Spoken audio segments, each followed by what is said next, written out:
Nah, Dia apa ni? kenapa awak acak Nia cari botol? Kalau awak tak ada duit, cakap. Saya boleh bagi. Ambil. Jangan nak susahkan anak saya. Ya Allah, bukan cik botol ya. Tak ada pun suruh Nia kutip botol tu. Kebetulan dia nampak botol tu, dia yang ambil, dia bagi kat abang. Abang tak ada niat pun nak susahkan dia. Awak tunjuk sangat kita ni susah.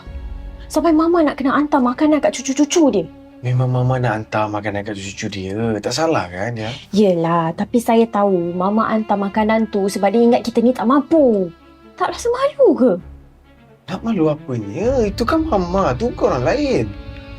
Okey. Mama bagi tak salah. Tapi bila saya nak guna duit saya, tak boleh. Apa beza? Biasa Lia. Sebab tu semua tanggungjawab abang. Tapi kalau saya tak kisah, tak ada masalah. Macam mama. Awak masih lagi nak junjung ego awak tu ya? Tahu tak nak cakap apa?